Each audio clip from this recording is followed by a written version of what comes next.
안녕하세요. 모대TV의 최호세입니다. 여러분들은 새해 복 많이 받으시고 좋은 설명절 잘 보내라는 의미에서 특별 논평을 준비했습니다. 오늘 특별 논평 주제는 바로 강력한 대선 후보군 홍준표라는 주제로 말씀드리겠습니다. 홍준표 대표는 자유한국당 당대표와 대선 후보 전력이 있습니다. 문재인을 박살낼 수 있는 분이 홍준표입니다. 그래서 홍준표 대표에 대해 알아보겠습니다. 홍준표 홍준표는 대한민국 대표인 정치인이다.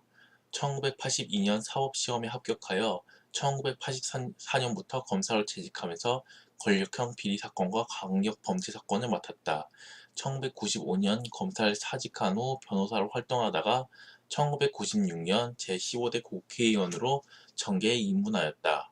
1999년 선거법 위반으로 의원직을 상실하여 미국에서 지내다가 다시 정계에 복귀하여 제16, 17, 18대 국회의원을 지냈다. 18대 국회의정 활동 중 제12대 한나라당 대표를 역임하였다. 2012년부터 2017년까지 민선 5.6기 경상남도지사를 지냈다. 2017년 자유한국당 제19대 대통령 선거 후보로 출마하였으나 문재인이 당선되면서 2위로 낙선하였다. 19대 대선 후 같은 해 자유한국당 대표가 되었다. 2018년 6월 14일 지방선거 참패로 인해 자유한국당 대표직에서 사퇴하였고 6월 22일 변호사를 개업하였다.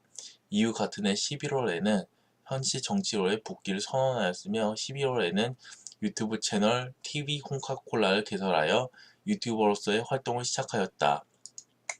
현재 TV 홍카콜라의 구독자 수는 24만 7,500입니다. 저도 TV 홍카콜라 구독을 눌러서 그 채널이 실시간 방송했을 때 잠깐 봤습니다. 여러분, TV 홍카콜라 구독과 좋아요를 눌러주시기 바랍니다. 생애 초기에는 호적상 1954년, 시제는 1953년 홍판표라는 이름으로 경상남도 청리홍군에서 빈동의 아들로 태어났다. 이후 합천군으로 이사를 가서 합천국민학교를 졸업하였으며 이후 다시 가족들과 함께 대구로 이사하여 영남중학교와 영남고등학교를 졸업하였다. 영남고등학교 1학년 때 잠시 태권도를 하여 2학년 때 태권도 1단에 합격하기도 했다. 2012년 12월에 경남지사 보궐선거 유세에서 홍준표 대표는 합천 군가를 부르면서 자신이 창녕에서 태어나고 합천에서 자라서 두 곳 모두 고향이지만 창녕 군가는 잘 모른다고 전했다.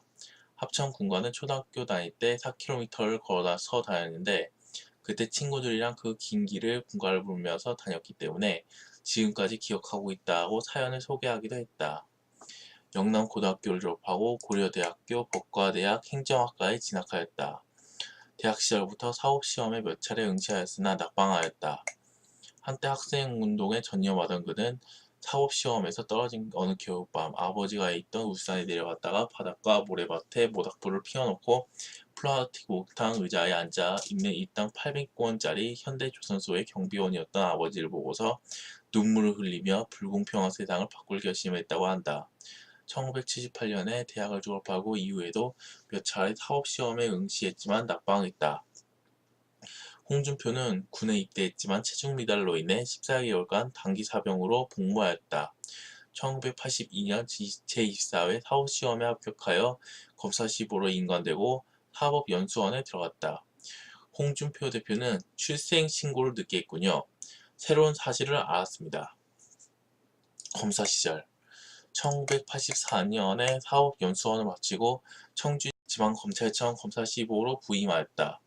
이후 검사로 인간되고 부산지방검찰청, 광주지방검찰청, 서울지방검찰청 등에서 검사로 재직하였다. 부임 직후 선배검사였던 이주영의 공고로 판표에서 새해인의 표상이란 뜻을 지닌 준표로 이름을 개명하였다. 검사 부임 초기 그는 1년간 2,000건의 사건을 해결하였다. 여기에 홍판표에서 홍준표라는 이름으로 개명된 사연이 나왔습니다. 이렇게 해서 홍준표라는 이름으로 개명된 것이었습니다.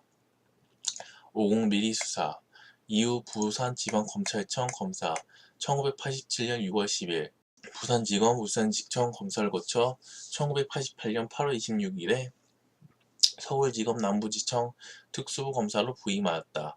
서울지검 남부지청 특수부에 재직 중이던 1988년 11월 23일에는 전두환의 사돈이 투자한 회사가 부도가 나자 청와대 민정비서실 대통령 친인척 관리담당관으로 재직 중 그 회사 소유 부동산을 처분하면서 토지매매 대금의 일부를 횡령한 서정희 당시 치안본부 정보이과 분실장을 특정경제범죄가중처벌법 위반, 횡령 등 혐의로 구속 기소하였다. 이어 전두환의 외조카인 기업인 김영도와 다른 기업인들과 짜고 구속된 모 기업인에게 석방시킨다는 조건으로 뇌물수수를 받은 사실도 적발하여 구속시켰다. 폭력 조직 수사 1989년 5월 10일까지 전두환의 외조카와 사돈, 측근 관련 사건을 해결하고 서울지방검찰청 남부지청 형사일부로 발령받았다. 1991년 2월 28일 광주지방검찰청 강력부 강력계검사로 부임하였다. 이때 각자의 술집과 유흥과의 조폭들이 연관된 것을 수사하여 적발된 홍준표 대표는 이후 술집에 가지도 않고 술도 끊게 되었다. 2014년 2월 초 언론 등과의 인터뷰에서 그는 술을 안 하는 게 아니고 91년 3월부터 여자가 나오는 술집은 안 갑니다. 그때 강력부 검사로 광주에 갔는데 지금은 그렇지 않지만 그 당시 광주엔 룸살롱을 거의 건달들이 하고 있었어요. 그런데 검사가 그런 데 가서 술 마시고 무자질한 행동을 하면 건달들에게 약점을 잡히기 때문에 그때부터 소위 호스테스가 나오는 술집은 안 갑니다. 라고 술 죽이게 된 사정을 밝히기도 했다. 1991년 5월에는 경찰관도 손대지 못하던 광주의 깡패가 경찰관을 구타하자 이들을 적발하여 처리했고 7월에는 건설 입찰 대가로 뇌물을 준 건설업체와 연고지역 업체끼리 담합하던 것을 적발했다. 1991년 12월에는 광주 지역의 국제 PJ파와 일본 야쿠자가 연대하는 것을 포착, 12월 4일 현장을 덮쳐 이들을 일망타진하였다. 1992년 8월 4일에는 검찰관이 되어 서울지방검찰청 강력부검사로 부임하였다. 1992년 서울지방검찰청 강력부 검사로 부임한 뒤에는 파키스타니 폭력조직 주이파 두목 임란 사자드 외 13명을 적발 체포하여 그해 9월 22일 임란 사자드 외 3명에게 사형과 나머지 10명에게는 징역 15년형을 구형하였다. 이들은 대한민국 국내에서 추방되었지만 다시 부상을 거쳐 잠입, 대한민국으로 이주한 파키스탄인, 방글라데시인 등을 상대로 폭력 갈취를 하거나 다른 파키스탄인 조직 폭력배들과 도심 난투극을 벌였던 파키스탄인들이다. 당시 대한민국에 들어와 활동하던 또 다른 파키스탄 조직 폭력배인 비키파의 하자르 아크바르 알리, 당시 19세 등 10여 명에게는 징역 15년형을 구형하였다. 10월 21일 얘는 보험금 7억 원을 노리고 자신들이 운영하는 지하 나이트클럽에 방화를 한 폭력조직 모포파 두목 유희호와 행동대장 홍동표의 6명을 방화 혐의로 추적하여 체포 구속하였다. 1993년 5월 서울지방검찰청 강력부 주임검사로 보직되었다. 1992년 광주지방검찰청 강력부 강력계 재직 당시 그는 국제 PJ파 수사를 총지휘하였다. 이때 그는 지역구 국회의원들, 고위공직자, 검찰 인사, 경찰 등으로부터 협박을 당하기도 했다. 1992년에는 국제 PJ파 일당 28명을 폭력행위 등으로 구속했다. 그러자 광주지역 국회의원 34명을 비롯 당시 고위공직자들로부터 왜 죄 없는 청년을 건드리느냐 등 갖가지 수사 중이라는 압력을 받았다. 또 홍준표가 수사하던 국제 PJ파 두목 여운안에 삐삐가 울려서 그 번호로 전화하자 경찰청 고위간부가 연결되었다. 경찰 고위간부는 그 사람이 뭘 잘못했느냐며 그에게 압력을 넣기도 했다. 수사 과정에서 홍준표는 또 모함에 시달린당하기도 했다. 이름만 대면 알 수 있는 유력 인사와 지역 언론인 등이 다각적으로 로비를 해오는 한편 각종 음해성 제보를 상부에 보내 수사에 몹시 애를 먹었다 한다. 이러한 로비 활동에 별 진전이 없지 일각에서는 홍준표에게 매일 밤 전화를 걸어 석궁으로 소리 소문 없이 쏴 죽여버리겠다고 협박하기도 했다. 협박 전화는 그의 집과 사무실을 가리지 않고 걸려왔지만 그는 굴하지 않고 국제 PJ파 집단을 전원 처리하였다. 홍준표 대표는 최근에도 여자한테 돼지 발정제를 먹였다는 오해를 받으면서 온갖 모함을 당했는데 과거에도 모함을 당했었군요.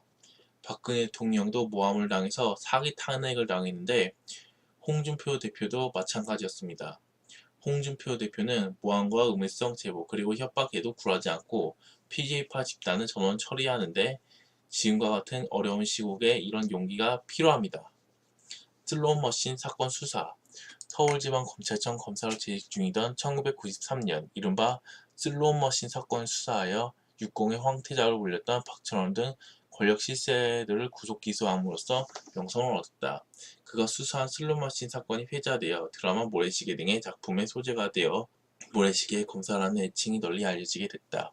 당시 성역 없이 검찰과 법무부의 수뇌부와 선배 검사들을 줄줄이 수사하는 몇 안 되는 소신 검사의 한 사람이었다. 홍준표와 함께 은진수 검사 등을 가리켜 모래시계 검사로 유명하다. 슬롯머신 사건을 수사하는 과정에서 그는 안기부 기주시장 지낸 엄삼탁 천기호 경찰청 치안감 그리고 대전지방검찰청의 모 검사 등의 비리, 뇌물수수 혐의를 입증하고 이들을 모두 구속 기소하여 화제가 되었다. 당시 그에게 협박과 압력이 가해졌으나 이를 무시하고 그대로 처리하였다. 1993년 검사였던 그는 돈을 받고 슬롯머신 업자에 대한 내사를 무마해줬다는 혐의로 상사인 이건계 당시 대전고검장을 구속 기소했다. 이 전 의원은 뇌물수수죄로 징역 1년 6개월을 선고받았다. 그 후 1995년 출간한 홍검사 당신 지금 실수하는 거요에 이 내용을 그대로 적었고 2003년 홈페이지 저서모음 게시판에 옮겨 실었다.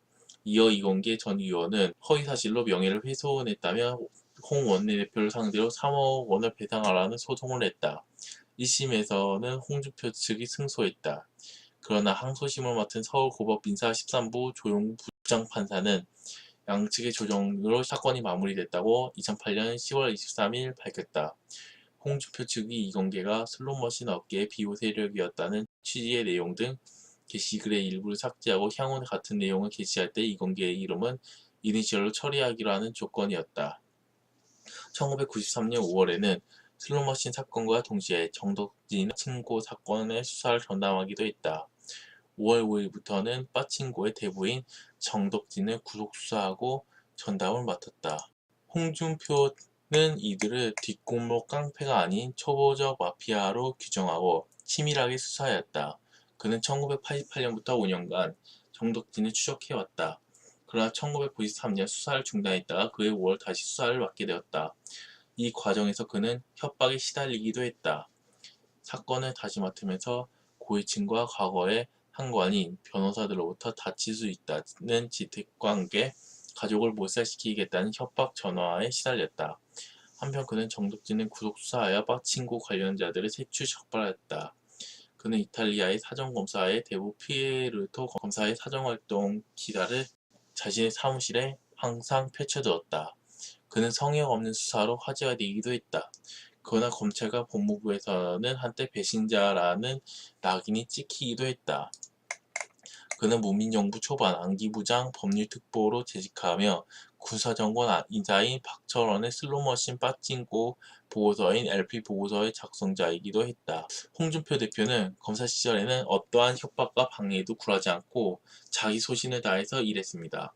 이 정신이 바로 우리가 배워야 할 정신입니다. 홍준표 대표가 대통령이 된다면 우리나라는 공정한 사회가 될 것이고 문재인이 만든 가짜 평화가 아닌 진짜 평화가 찾아올 것입니다. 연쇄살인범 수사 1994년 9월 심야의 여성들을 택시에 태우는 납치의 강간 및 살해를 자행한 온보현 부녀자 연쇄 납치 살인 사건이 발생하자 서울지검 강력부 검사로서 현장 검증 등 수사를 진두지휘하였다. 안기부 활동 1994년 법무부 특수법령과 검사로 부임하였다. 1994년 9월 안기부 국제범죄수사지도관이 되었다. 이후 홍준표 대표는 1994년 11월부터 1995년 9월까지 안기부로 파견을 나간다. 당시 안기부의 운영차장 겸 기주시장 김기섭이 그 영남고등학교에 선배라 하여 세안에서는 김기섭이 그를 데려간 것이라는 오해가 나돌기도 했다. 11월 안기부장 특별보좌관이 되었다. 사직 이후 1995년 9월 21일 법무부 특수법률과로 다시 복귀하였고 10월 2일 사직서를 제출, 10월 4일 수리되었다. 바로 변호사를 개업하고 방송 출연 등에 섭외되었다. 박철원이나 이공계 등을 성역 없이 수사한 일로 대중의 주목을 받았고 SBS에서 1995년 1월부터 2월까지 방영된 드라마 모래시계의 강호석 검사의 모델 검사로 알려지고 이 드라마가 기가시계라고 불릴 만큼 인기를 끌자 홍준표도 모래시계 검사라는 별칭을 얻게 되었다.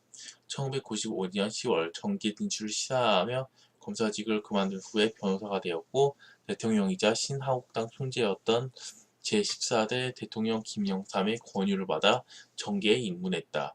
1996년 신한국당이 입당하여 제15대 국회의원 선거에서 국회의원 서울 송파구갑에 당선됐다. 이후 김영삼에 의해 새로 발탁된 인사들과 함께 신한국당 소장파의 한 사람으로 활동하였다. 한때 1999년 선거법 위반으로 벌금형을 선고받고 국회의원직을 상실했으나 2001년 서울 동대문구 을 선거구 재보궐선거에서 한나라당 국회의원으로 당선되어 제16대 국회의원으로서 정치권에 복귀하였으며 2004년 같은 선거구에서 제17대 국회의원 선거에서 국회의원으로 다시 당선됐다. 우리나라의 검사는 바로 홍준표 대표와 같이 정의롭고 용감한 검사가 필요합니다. 정치활동 정계 입문 초기 홍준표는 1996년 15대 총선에서 송파갑 선거구에서 당선돼 대한민국 국회에 진출했다. 그러나 총선 당시 동료비의 총무 오아무개 씨에게 2,400만 원의 선거운동비를 주고 허위 지출 보고서를 제출한 혐의로 기소되어 당선 무효되어 의원직을 상실했다. 한때 선거비용 초과 의혹을 받았으나 곧 무마되었다. 1996년 9월에는 어린이와 청소년의 노동가능 최저 연령을 만 15세로 상향 조정하는 법안을 발의하여 통과시켰다. 1997년에는 한보특위 담당 의원의 한 사람의 선임이 되었지만 일이 지지부진하게 진행되고 타 의원들이 수사에 의혹이 없자 그해 3월 11일 한보특위 담당 의원직을 사퇴했다. 그는 15대 국회 전반기에는 국회 법제사법위원회 위원, 국회 운영위원회 위원, 국회 정보위원회 위원, 국회 환경노동위원회 위원을 역임하고 제15대 국회 후반기에는 국회 교육위원회 위원, 국회 윤리위원회 위원, 국회 예산결산특별위원회 위원, 국회 제도개선특별위원회 위원 등을 겸했다. 그러나 1999년 8월 선거법 위반으로 의원직을 상실했다. 1999년 1월부터는 그해 10월까지 미국 워싱턴 인터내셔널 센터 개건연구원으로 활동하였다. 2000년 한나라당이 출범한 뒤 한나라당 서울 동대문을 지구당을 맡아보았다. 2001년 김영구 의원의 사퇴로 치러진 12.25 재선거 때 동대문 을구 선거구 보궐선거에 출마 당선되어 16대 의원으로 대한민국 국회에 복귀했다. 이어 한나라당 원내부총무로 선출되었다. 16대 국회에서는 국회 재정경제위원회 위원, 국회 정보위원회 위원, 국제법제사법위원회 위원을 맡아보았다. 당무로는 한나라당 제일정책조정위원회 위원장과 한나라당 정책본부 본부장, 한나라당 동대문 을 지구당 당협위원회 위원장과 한나라당 전략기획위원회 위원장, 당 공천심사위원회 심사위원 등을 맡았다. 17회 국회 2006년 한나라당의 서울특별시장 예비 경선에 나왔으나 오세훈에게 밀려 석패하였다. 2006년 17대 국회 초반에는 국회 통일외교통상위원회 위원이 되었다. 또한 한나라당 혁신위원회 위원장, 한나라당 서울시 비례대표 공천심사위원회 위원장 등을 맡아보기도 했고 제17대 한말레이시아 의원 친선협회 회장에도 위촉되었다. 2006년 6월부터 2008년 5월까지 국회 환경노동위원회 위원장을 맡았다. 한나라당 클린정치위원회 위원장에 임명됐고 2006년 17대 대한민국 국회 후반기 상임위 위원장을 교체할 때 홍준표는 대한민국 국회 환경노동위 위원장에 임명됐다. 2007년 한나라당 대통령 후보 경선에 출마하여 반값 아파트 정책을 내놓았으나 4위로 탈락했다. 당시 기자들이 이명박 대선 후보가 김정준 씨를 만난 지 어떻게 한 달 만에 회사 설립을 하였느냐고 추궁하자 식사했어요 라는 말로 수차례 답변을 회피하여 네티즌의 반발을 산 바 있다. 2017년 한나라당 권력형 비리조사 특별위원회 위원장에 선임되었다. 17대 국회 당시 반값 아파트 토지임대부 주택정책 법안을 발의했고 이중국적 보유자의 병역 회피를 금지한 국적법과 재동포법을 개정을 이끌었다. 한나라당이 노무현 정부의 종합부동산세 완화를 추진할 때 홀로 반대하였다. 또한 등록금 차등제를 주장했다. 2008년 18대 국회의원 총선거에 출마하여 통합민주당 민병도를 누르고 37,618표 전체의 56.8%의 득표로 당선됐으며 5월 20일 개회한 18대 국회 한나라당 원내대표에 피선됐다. 18대 국회 초반에는 국회 운영위원회 위원이 되고 곧 운영위원회 위원장이 선출되었다. 12월 18일 대한민국 국회도서관 소회의실에 열린 공동정책 토론회에서는 카지노 산업이 한국 사회의 음성적인 도박과 결부돼 부정적인 이미지를 떠안고 악영향이 강조됐지만 최근 카지노 산업은 세계적으로 가장 빠르게 성장하는 분야 중에 하나이며 많은 선진국들이 카지노 산업을 체계적이고 건전하게 육성해 자국의 국익 증진과 관광 산업 발전의 첨병으로 활용하는 추세라고 카지노 산업의 필요성을 강조했다. 18대 국회 후반기에는 국회 정보위원회 위원, 국회 국방위원회 위원, 국회 기후변화 에너지대책 연구회 대표위원을 맡았다. 또 2008년에는 제18대 국회 한호주 의원 친선협회 회장에도 선출되었다. 2008년 6월 대한태권도협회 회장이 되었다. 그는 태권도협회 회장 중 국회의원으로 임명된 인물 중 최초의 유단자였다. 제가 홍준표 대표에 대해 알아가면서 새로운 사실을 알았습니다. 바로 홍준표 대표가 대한태권도협회 회장 출신이었다는 것입니다.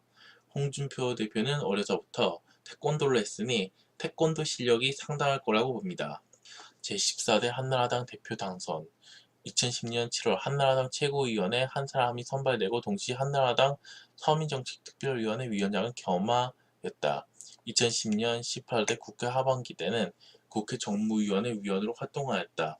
홍준표는 2011년 7월 4일 열린 한나라당 전당대회에서 유효 득표 11만 4,372표 중 4만 1,666표의 지지를 얻어 제14대 한나라당 대표에 당선됐다. 그는 자신의 캠프에 있던 김정권의 한나라당 사무총장 임명을 주장하며 한나라당 최고위원회는 유승민 원희룡 최고위원이 퇴장한 채 의결하여 그의 뜻을 관철시켰다. 한편 2017년 당시 유행하던 시사 프로그램 낙곰수에서 그에게 섭외를 하였다. 그는 낙곰수의 섭외에 응하더니 아마 이것도 오래가지 못할 것이다. 일과성의 것이다. 라고 답했다.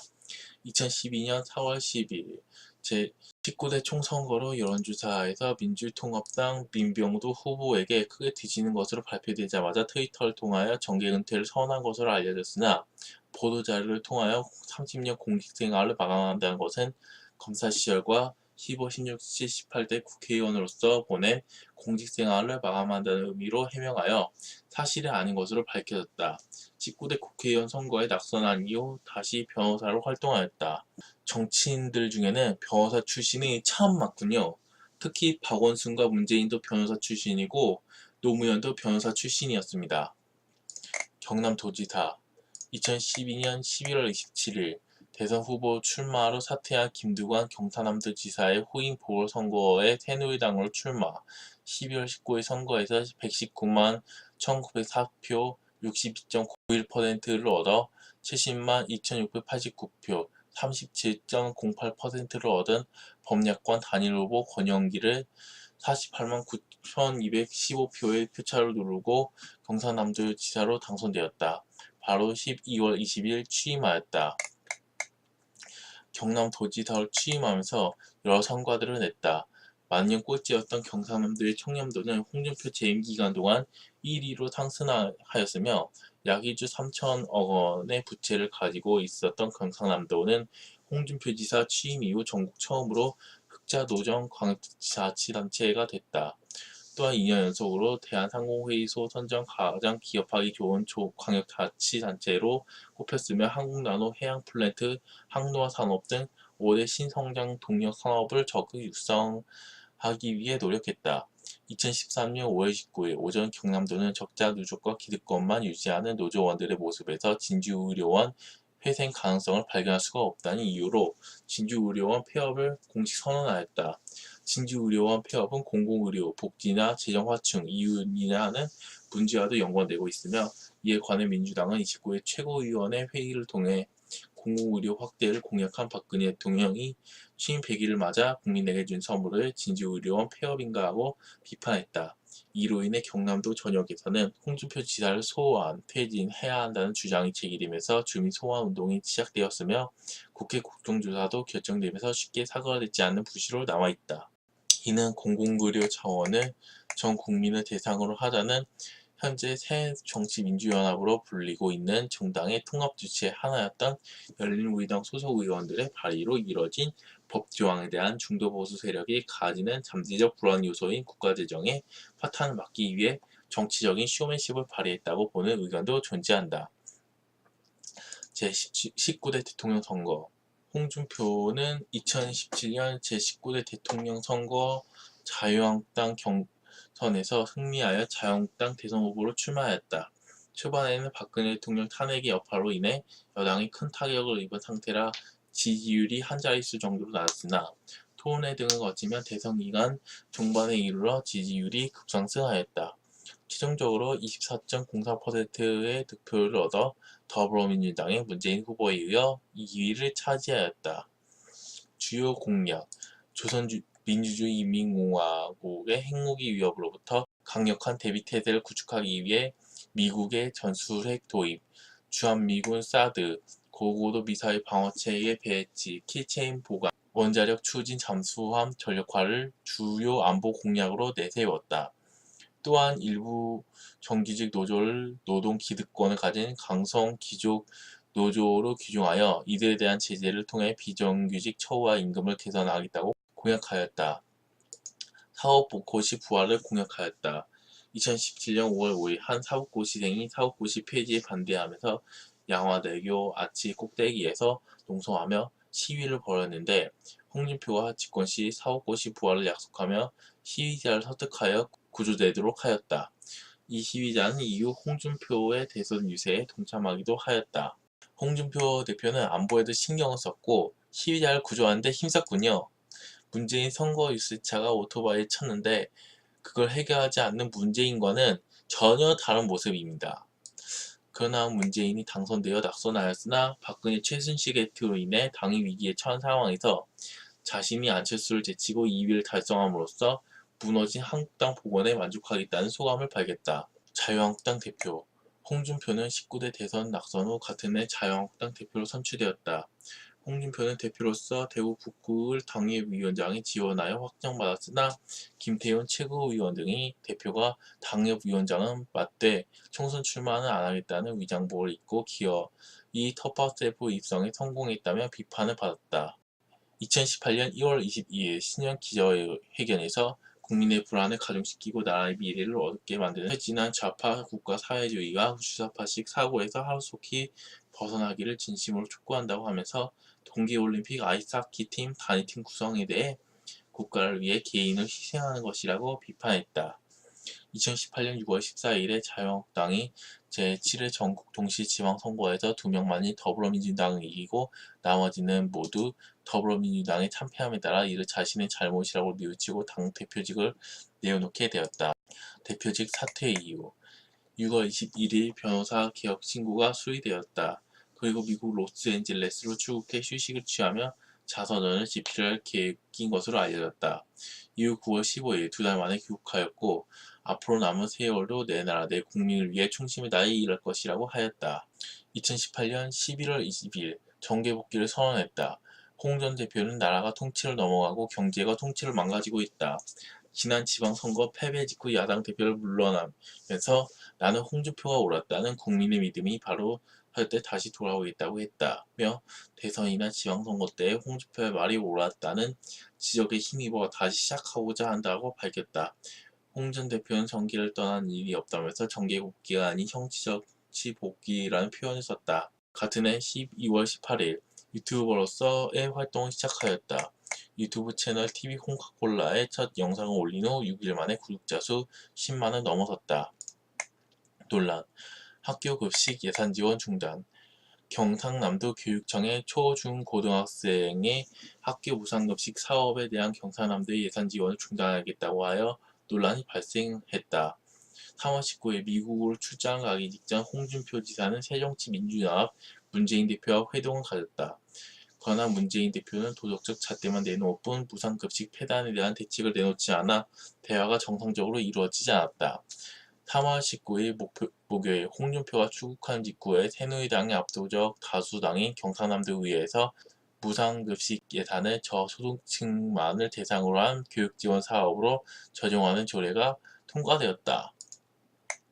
무상급식에 찬성하는 단체에서는 홍 지사에 대한 주민 소환 운동에 들어갔다. 이 운동 또한 국고의 무분별한 지출을 막기 위한 자구책으로 해석되기도 한다. 무상급식은 절대로 해서는 안 됩니다. 복지는 필요한 사람에게 돌아가야 복지지, 부자나 거지나 다 똑같은 혜택이 주어지는 건 사회주의 원리에 근거한 것입니다. 따라서 부자나 거지나 다 무상급식을 하는 것은 공산주의적 발상이고, 무상급식이 진정한 의미에서의 무상급식이 아니라 그 무상급식에 들어가는 비용은 전부 국민들 세금에서 나오는 것입니다. 이 세상에는 공짜가 없고 대가를 치러야 보상을 얻을 수 있습니다. 자기가 노력한 만큼 보상을 받는 사회가 자본주의 사회입니다. 도덕성 논란.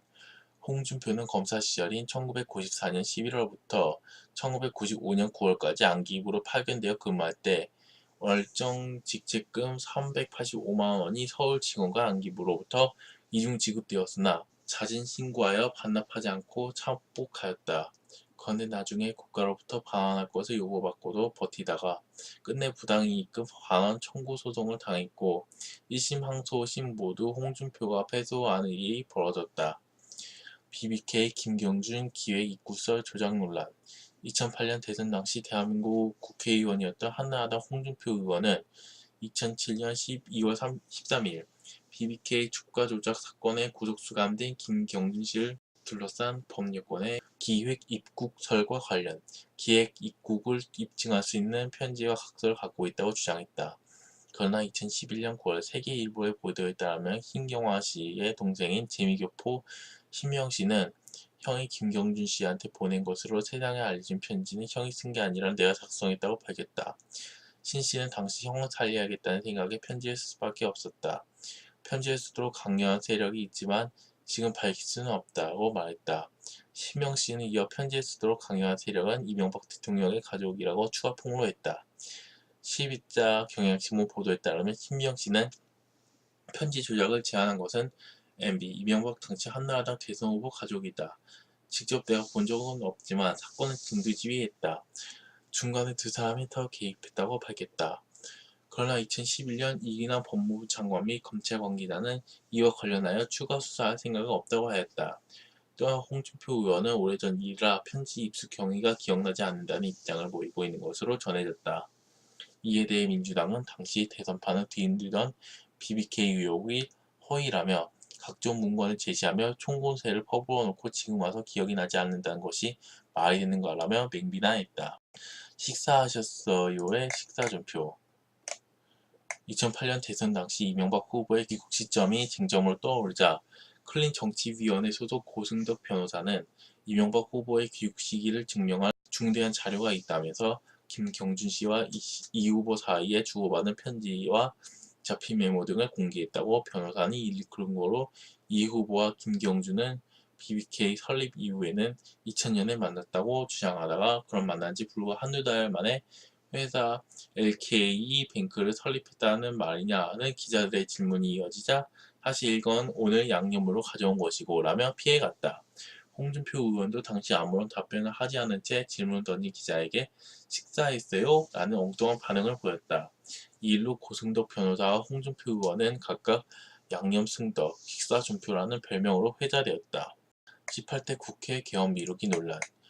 2008년 6월 19일 뉴라이트 전국연합 등으로부터 6월 22일에는 바른사회 시민회의 등 시민단체로부터 대한민국 18대 국회 개원을 미루는 여야 국회의원 중 고위 당국자와 5선 이상 등 17명 등을 대상으로 서울중앙지방법원에 부당세비 수령에 대한 손해배상 청구 소송을 제기할 때 홍준표도 함께 피소됐다. 이 소송에 대해 2009년 8월에 대한민국 국회 득정 개원에 대한 배상 책임 없다는 판결이 나왔다. 한편 같은 해 8월에 홍준표는 원구성 때까지의 의원 세비 지급 금지를 주장했다. 한편 뉴라이트 전국연합은 신자유주의의 추구를 주장하는 극단적인 보수 편향의 전국단체로 보는 것이 학계의 통상적인 관점이다. 이 사건의 시초는 그들 자신과 노선을 달리하는 홍준표 의원을 비롯한 중도 우파 세력을 기망하려는 모략극으로 해석되기도 한다. 눈썹 문신 논란 2005년 4월 19일자 뉴스메이커와의 인터뷰에서 홍준표는 하긴 뭐 노무현 대통령도 내가 보기엔 깜이 아니라고 생각했어도 대통령이 됩니다만 그런데도 대통령은 쌍꺼풀 수술도 하고 참 이러고 전 대통령의 상한검 수술을 비판했으나 2011년 9월 19일 최고위원회 사진에서 진하게 눈썹을 문신한 그의 모습이 확인되어 논란이 되었다. LH공사 사급 친인척 특혜 채용 논란 토지주택공사 LH는 110조 원의 부채로 4년간 직원 783명을 자르고 신규 채용을 전면 중단한 상황에서 홍준표 처조카만 정규직 채용에 특혜 채용됐다는 논란이 제기됐다. 처조카는 2008년 2월 주택공사의 촉탁직으로 채용된 후에 2009년 4월 부서를 옮겨 22일 만에 5급 정규직으로 채용됐다가 다시 1년 7개월 만인 지난해 12월에 사급 대의로 승진되었다. 이에 대해 홍준표 한나라당 대표는 모르는 일 다음에 얘기하겠다고 했으며 LH 쪽은 특혜가 아니다 라고 의혹을 부인했다. 박원순 서울시장 후보 병역 의혹 제기 연합뉴스와의 인터뷰에서 박 후보가 법률상 무효인 작은 할아버지의 양손으로 갔다고 주장한 1969년은 박 후보가 만 13세, 그의 형이 만 17세 때로 형이 병역에 편입되기 한 해 전이라며 형이 만 18세가 넘으면 병역에 편입돼 한 사람은 양손자로 보내도 병역 혜택을 못 받기 때문에 그렇게 한 것으로 보인다. 그리고 두 형제는 6개월 방위 처분을 받았다고 했다. 뒤이어 그는 병역 면탈을 위해 호적 공무원과 법률상 무효인 입양을 공모한 의혹이 있다면서 법률상 허용되지 않는 작은 할아버지와의 양손자 관계를 만들기 위해 호적 공무원과 공모했다면 범죄행위가 되는 것이라고 지적했다. 이에 박원순 서울시장 선거본부의 우상호 대변인은 1941년 박 후보의 할아버지에 대한 입지징용 영장이 집으로 날라왔다. 당시 박 후보의 할아버지는 장남이어서 동생인 작은 할아버지가 사흘 내 재신갔다. 그러나 할아버지는 박 후보의 작은 할아버지 생사가 확인되지 않자 박 후보가 만 13세이던 1969년 6월 박 후보의 아버지와 의논해 차남인 박 후보를 작은 할아버지의 양손으로 입적시켰다. 이후 박 후보는 당시 부선망, 독자, 아버지를 일찍 여인 외아들 규정에 따라 6개월 보충역 판정을 받고 1977년 8월부터 이듬해 4월까지 보충역으로 병역을 마쳤다.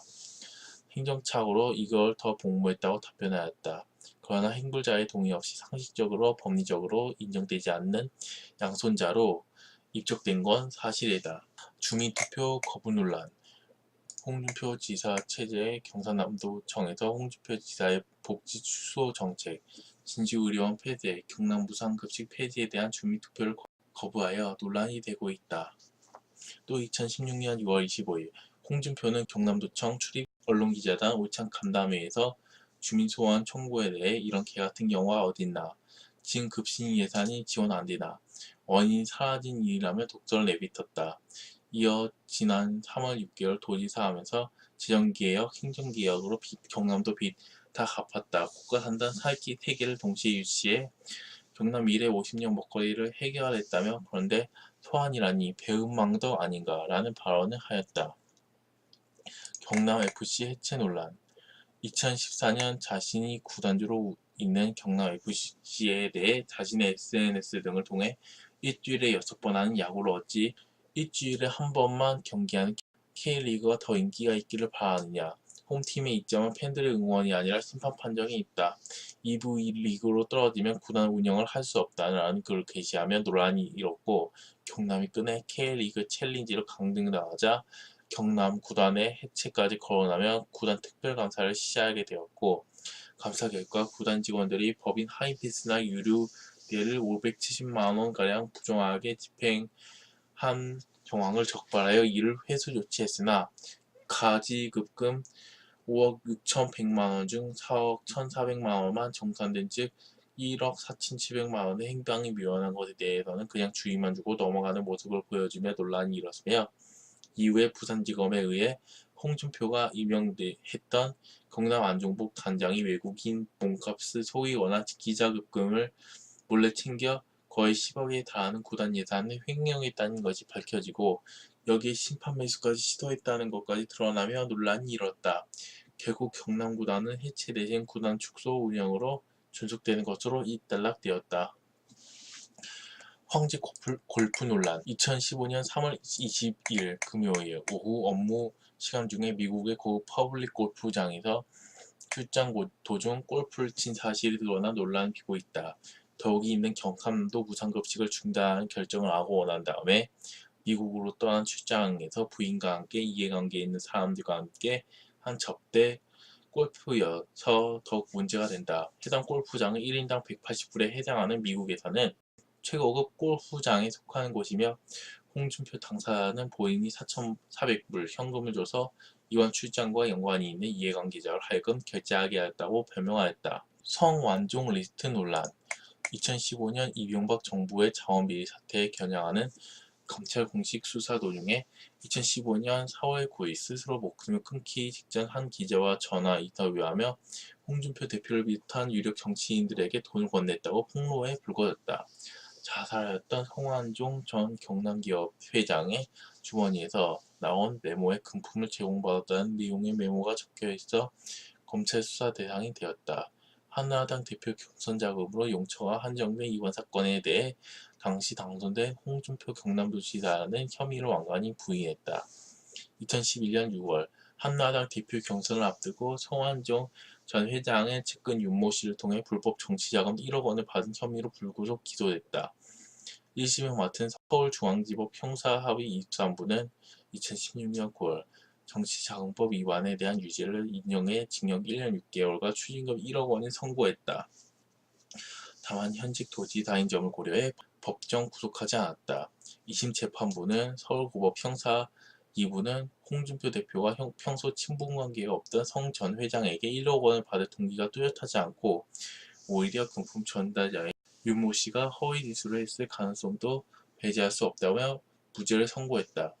2017년 12월 22일 대법원에서 홍준표의 성완종 리스트 관련 혐의에 대해 최종적으로 무죄가 확정되었다. 돼지 발정제 논란 2005년에 발행된 자신의 자서전 나 돌아오고 싶다의 돼지 발정제에 관한 얘기가 언급된 것이 알려지면서 파문이 일고 있는데 이 때문에 강간 모의 비판을 받으면서 1차 TV토론회에서 다른 3명의 주요 후보들에게 사퇴 요구를 받았다. 이에 홍준표는 사과했으나 각계의 비판은 사그라지지 않고 있다. 전 의혹은 이건 너무 심각한 사안이라고 생각한다. 범죄 행위다. 이런 글을 책에 쓴 것도 기가 막히지만 인생에서 가장 큰 악재가 터진 것 아닌가 싶다라고 비난했다. 국민의당은 이러한 홍준표에게 즉각 사퇴를 요구하는 논평을 내놨다. 바른정당 역시 홍준표의 돼지발정제 논란을 두고 국제적 망신거리라고 비판했으며 새누리당조차 홍준표는 대국민 사과와 함께 즉각 후보직을 사퇴할 것이라고 규탄했다. 정의당 또한 드러난 사실만으로도 홍 후보는 후보 자격을 상실했다. 범죄 모의를 하던 성인직 수준으로 대통령이 되겠다는 말은 가당치도 않다. 홍 후보는 더 이상 국민들을 우롱하지 말고 자신의 거취를 심각하게 고민하기 바란다며 홍준표를 비난했다. 더불어민주당의 경우 홍준표를 비판하는 논평을 내놓았으나 정작 대통령 후보인 문재인은 이에 침묵했는데 국민의당은 이에 대해 문재인까지 비판했다. 홍준표와 단일화를 할 것으로 유력한 유승민 후보는 홍준표와 정상적 하악을 갖고 있지 않다고 비판하면서 단일화 불가 입장을 다시 한번 고수했다. 여기에서 홍준표 대표가 돼지발정제 논란은 좌파들이 이미지를 조작한 것이라고 했습니다. 돼지 발정제 사건은 홍준표 대표의 대학 동기가 돼지 발정제를 여자에게 먹여서 강간을 하려고 한 건데 그걸 홍준표 대표가 강간 모의를 한 것으로 빨갱이들이 홍준표 대표한테 누명을 씌운 것입니다. 홍준표 대표의 나 돌아오고 싶다라는 책에 있는 내용 중 돼지 흥분제에 관한 내용을 잠시 보겠습니다. 돼지 흥분제 이야기. 대학 1학년 때 고대 앞 하숙집에서의 일이다. 하숙집 룸메이트는 지방 명문 고등학교를 나온 S대 상대 1학년생이었는데 이 친구는 그 지방 명문 여고를 나온 같은 대학 가정과에 다니는 여학생을 지독하게 짝사랑하고 있었다. 그런데 그 여학생은 이 친구에게 마음을 주지 않고 있었던 모양이었다. 10월 유신이 나기 얼마 전 그 친구는 무슨 결심이 섰는지 우리에게 물어봤다. 곧 가정과와 인천 월미도에 야유회를 가는데 이번에 꼭 그 여학생을 자기 사람으로 만들어야겠다는 것이다. 그래서 우리 집 하숙집 동료들에게 흥분제를 구해달라는 것이었다. 우리 하숙집 동료들은 궁리 끝에 흥분제를 구해주기로 하였다. 드디어 결전의 날이 다가왔고 비장한 심정으로 추중한 그는 밤늦도록 돌아오지 않았다. 밤 12시가 되어서 돌아온 그는 오자마자 울고불고 난리였다. 얼굴은 핥힌 자국으로 엉망이 되어 있었고 와이셔츠는 갈기갈기 찢어져 있었다. 사연을 물어보니 그 흥분제가 엉터리라는 것이었다. 월미도 야유회가 끝나고 그 여학생을 생맥주 집에 데려가 그 여학생 모르게 생맥주에 흥분제를 타고 먹이는데 성공하여 쓰러진 그 여학생이 여관까지 데리고 가기는 했는데 막상 옷을 벗기려고 하니 깨어나서 하이킥오버로드가 실패했다는 것이다. 만약 그 흥분제가 진짜였다면 실패할 수 없다는 것이 그 친구의 주장이었다. 그래서 우리는 그럴 리가 없다. 그것은 시골에서 돼지교배를 시킬 때 먹이는 흥분제인데 사람에게도 듣는다고 하더라.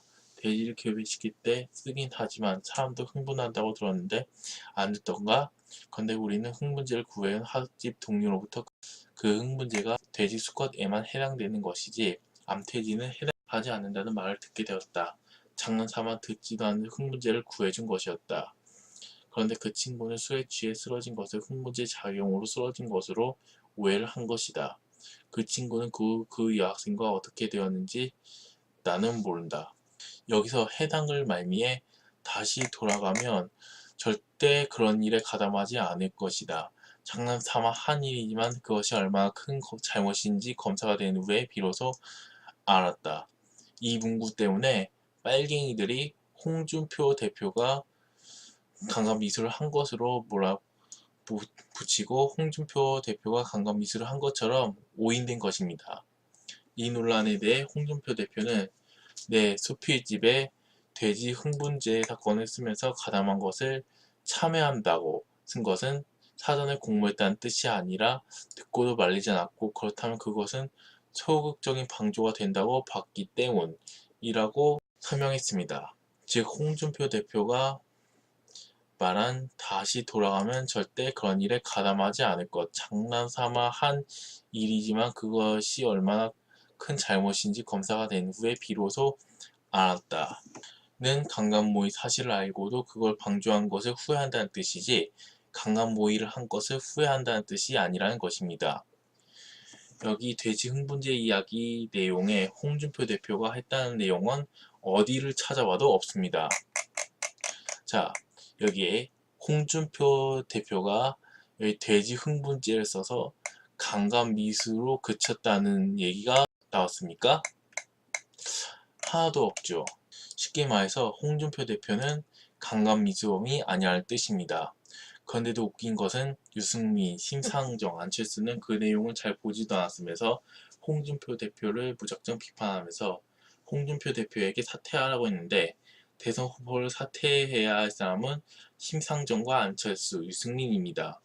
유승민과 심상정, 안철수는 박근혜 대통령을 모함해서 탄핵시켰고 특히 안철수는 나라를 위해서 한 게 별로 없는데 대선에 나간다는 것 자체가 코미디스러운 일입니다. 과태료 납부 거부 논란. 홍 전 대표는 2018년 3월 22일 기자간담회 자리에서 중앙선거여론조사심의위원회에 등록되지 않은 선거여론조사 결과를 공표했고 중앙선거관리위원회는 홍 전 대표가 미등록 여론조사를 발표해 공직선거법을 위반했다고 판단해 2018년 5월 2천만 원의 과태료 처분을 내린 바 있다.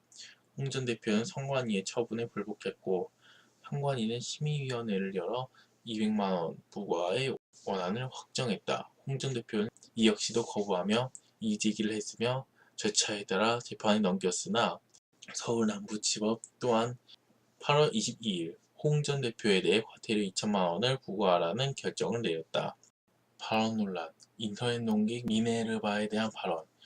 2009년 1월 인터넷 농객 미네르바의 처벌 수위를 놓고 자유성진당 대표 이회창이 실정법에 위반되며 처벌한 형식적 법치주의는 국민을 억압하는 독재 유물이며 사회적 정의의 부합 여부를 가려서 처벌을 정하는 시칙적 법치주의 시대에 살고 있다. 한두 가지 허위 사실이 있다고 해서 곧바로 처벌하는 건 시치적 법치주의에 반한다. 며 이명박 정부의 미네르바 처벌에 대한 비판적 시각을 제시했다. 이 총재의 발언 이후 홍준표는 1월 13일 원내대책회의에서 어느 야당 총재를 지칭하며 박씨 사건은 형식적 또는 실질적 법치주의와 상관없는 일이라고 잘라 말했다. 그는 국민의 기본권엔 내재적인 한계가 있으며 정부 비판이 잘못이 아니라 거짓말로 우리가 불가피하게 쓰지 않아도 될 20억 달러를 환율 안정을 위해 썼다는 데 있어 있다며 반박했다. 이어 내재적인 한계를 넘어선 행동을 했기 때문에 책임지는 것이라고 덧붙였다. 노무현 정부 당시의 경제 발언. 노무현 정부 당시인 2003년 5월 당시 홍준표는 야당은 경제 잘되게 하는데 신경 쓸 필요 없다. 경제가 나빠야 여당 표가 떨어지고 야당이 잘된다 라고 말해 무리를 빚기도 했다. 이에 민주당은 과연 그가 대한민국 국민이지 의심하지 않을 수 없다 라며 비판했다. 노무현 사저에 대한 아방궁 발언.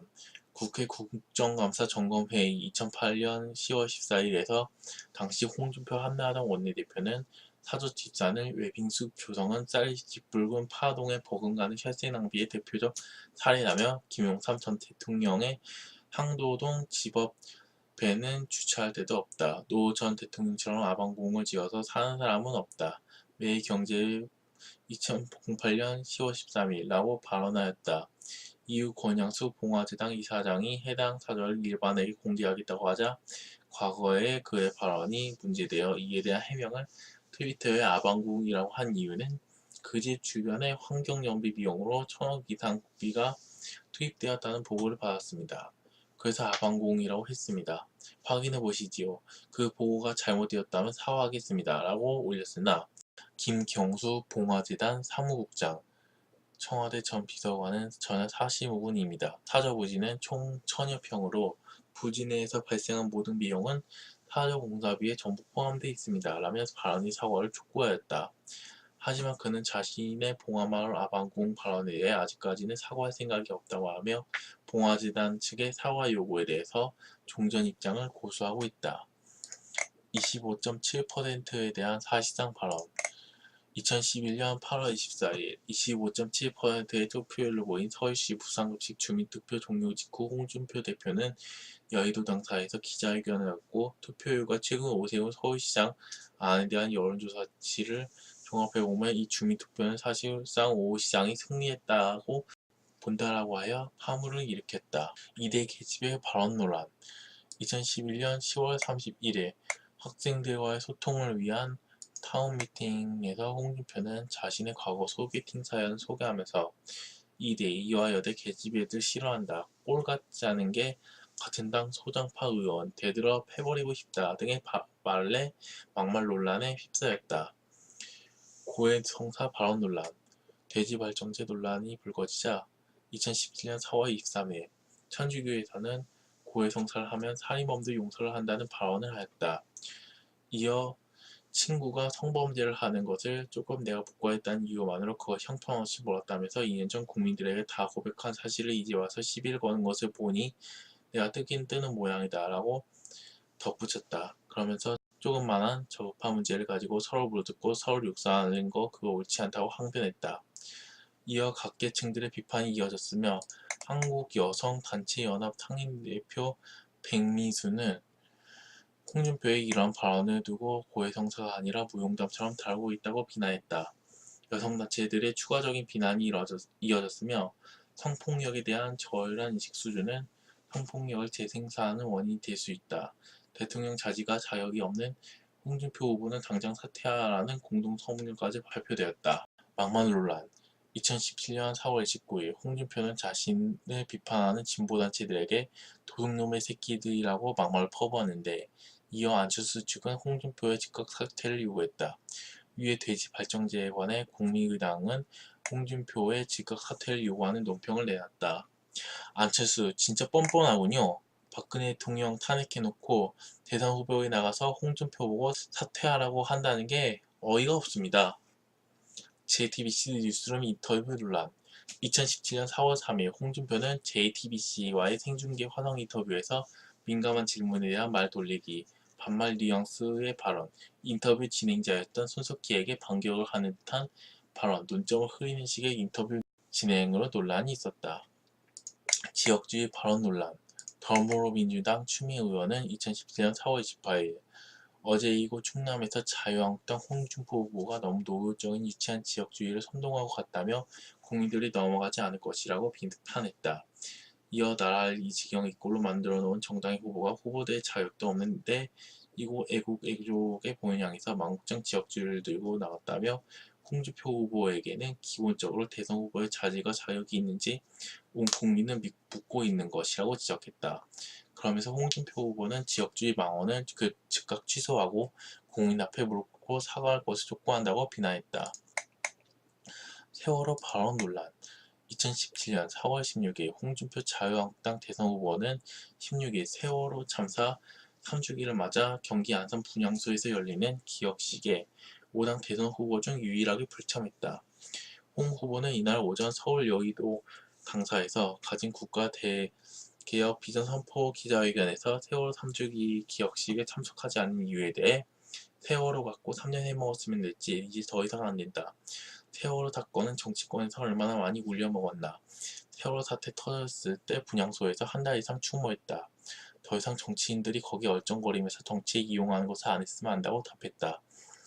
2017년 4월 29일 홍준표는 자신의 트위터에 부모님 상도 3년이 지나면 탈상하는데 아직도 세월호 배지를 달고 억울한 죽음을 대선에 이용하고 있다라는 내용을 게시했다. 이어 억울한 죽음을 대선에 이용하는 사람들의 작태를 보고 이들은 이 나라를 참으로 우습게 보고 있구나 하는 생각이 들었다라고 주장했다. 그러면서 툭하면 촛불민심을 운운하며 정권교체를 주장하고 있지만 촛불민심이라는 것은 2008년 미국산 소고기 광우병 때처럼 정규적 민주노총 좌파단체 등이 주동이 되어 선동한 민중혁명이 아니었냐라고 이었는데 이는 허핑턴 포스트의 비판을 받았다. 2014년 세월호 사건 때는 세월호 때 희생자들이 안타까워서 국민들이 애도했지만 정치인들이 세월호 배지를 달면서 세월호 정치적으로 이용해 먹고 특히 세월호 특조위가 놀고 먹으니까 일은 안 하고 국민들이 세월호는 지겹다면서 세월호 우려먹는 사람들을 싫어하는 것입니다. 세월호의 진실은 밝혀졌고 세월호 선장이 그 세월호를 침몰시켜서 희생자를 냈는데 그것으로 진실이 밝혀졌는데 왜 자꾸 거의 세월호 유족들은 자꾸 진실을 밝히라고 하는데 무슨 진실을 밝히라는 건지 도대체 모르겠습니다. 특히 세월호 유가족들은 보상금 달라고 엄청 생떼를 부려서 정부에서 보상금을 몇 억씩 타먹었어요. 세월호 유가족들은 그 돈 받고 부자가 된 것이죠. 거기서 웃기는 것은 세월호 유가족들이 탄 보상금이 천안함 사건 때 희생된 장병 유가족이 탄 보상금보다 많다는 것입니다. 그걸 보고 천안함 때 희생된 군인 목숨이 세월호 때 희생된 희생자보다 못하냐는 얘기가 있어요. 노회찬 자살 미화 발언 논란. 노회찬 정의당 의원의 사망에 대해 그 어떤 경우라도 자살에 미화되는 세상은 정상적인 사회가 아니다. 잘못을 했으면 그에 상응하는 벌을 받아들여야 하는 것이지 그것을 회피하기 위해서 자살을 택한다는 것은 또 다른 책임 회피에 불과하다고 페이스북에 올려 논란이 되었다. 이에 대해 이정미 정의당 대표는 슬픔과 고통에 공감하는 것이 삶의 마음이라고 비판했다. 최석 정의당 대변인은 그 누구도 고 노회찬 원내대표의 죽음을 미화하지 않았다. 죽음에 이르기까지의 상황에 대해 공감하고 마음 아파했을 뿐이다고 하였다. 정의당 외에도 더불어민주당 박경미 원내대변인과 박준민, 전재수, 민병두 의원, 바른미래당 김철근 대변인과 이준석 재보궐선거 노원병 후보, 민주평화당 박지호 의원 등이 홍준표 전 대표의 발언을 비판하였다. 각계의 비판이 이어지자 홍준표 대표는 맞는 말도 막말이라고 폄훼하는 괴베스 공화국이 되어가고 있다고 발언하였다. 홍준표 대표와 노회찬의 사망에 대해서 한 말은 옳은 말입니다. 노회찬 자살과 노무현 자살의 공통점은 뛰어내려서 죽었다는 것이고 둘 다 뇌물을 받아먹은 뒤에 그 책임을 회피하는 비겁한 짓을 했다는 것입니다. 그리고 노회찬은 박근혜 대통령이 탄핵됐을 때 잔치국수 먹으면서 박근혜 대통령 탄핵을 축하하는 짓거리를 했습니다. 여기에 대해서 홍준표 대표가 속 시원한 말을 한 것입니다. 어떠한 경우에도 자살은 정당화될 수가 없습니다. 왜냐하면 자살은 살인이기 때문입니다. 자기 목숨도 목숨이기 때문에 자살하는 것은 그 자기 목숨을 끊는 것이고 그것도 살인에 해당하기 때문에 그 어떠한 경우에도 자살이 미화돼서는 안 됩니다. 자살은 절대 정당화될 수가 없어요.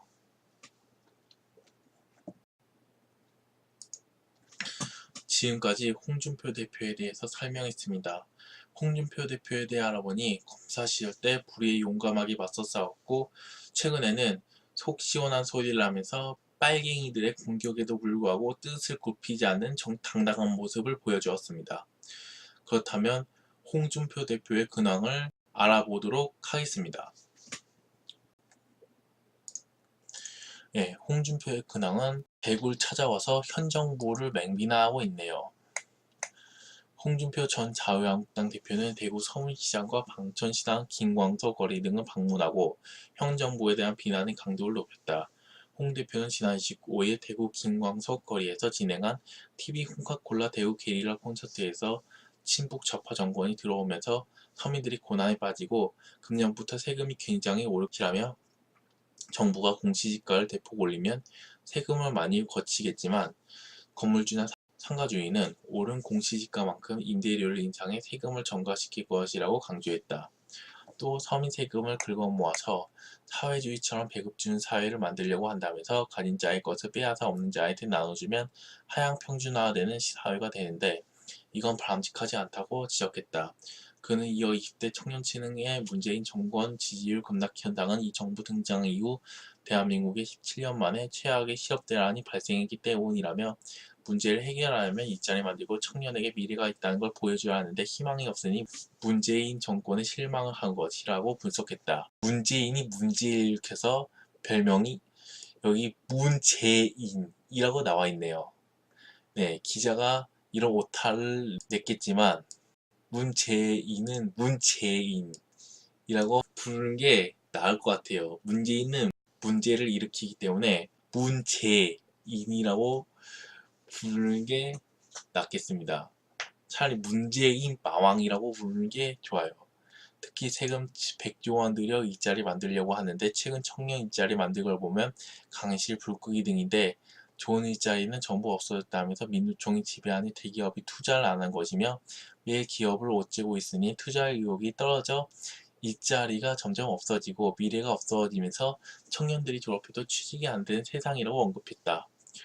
홍 전 대표는 조혜주 중앙선거관리위원회 상임위원 임명 강행은 물론이고 대법원장도 자기 코드 사람으로 임명했다며 지금 국가 모든 기관 사람들을 좌파 코드로 다 임명하고 있어 내년 선거에 국민들이 정권을 지지하는지 보면 알 것이다. 내년에 문재인 정권이 무너진다고 관측했다. 아울러 김태우 신재민 폭로에 대해 청와대가 기획재정부가 고발했지만 정당의 이익이기 때문에 두 사람은 죄가 안 된다면서 죄가 된다면 김태우 사건에서는 임종석, 조국 두 사람의 직권남용 문제가 죄가 되고 신재민 사태에는 김동연 경제비서관과 경제수석의 직권남용이 문제이라고 주장했다. 그는 내년 총선을 앞두고 보수 야권에서 중요한 화두가 될 보수 대통합 시 인위적인 통합은 반대한다며 바른미래당과의 통합이라는 건 애초에 불가능하다는 사실은 유승민 의원 혼자 움직이는 정당의 호남 국회의원이 우리한테 통합하지 않기에 곧 소멸될 것으로 판단된다고 전망했다. 홍준표 전 대표는 오늘 2월 27일 전당대회 출마에 대한 최종 입장을 오는 30일 여의도에서 개최되는 출판 기념회에서 밝힐 예정이다. 홍준표 대표는 문재인을 비난하고 있습니다. 왜냐하면 문재인이 하는 짓거리가 답이었거든요. 그래서 문재인의 제자 할 때 원래는 아이자인데 지금은 문재인의 제자를 어이자로 바꿔버려야 할 판입니다. 왜냐하면 문재인이 문제를 일으키기 때문입니다. 그리고 문재인뿐만 아니라 황교안과 오세훈에게 이런 비판, 홍준표, 황후 향한 낯선 비판, 뻐꾸기처럼 남둥지에 알로울어. 홍준표 전 자유한국당 대표가 내달 전당대회를 앞두고 황교안 전 국무총리와 오세훈 전 서울시장을 향한 공세를 높이고 있다.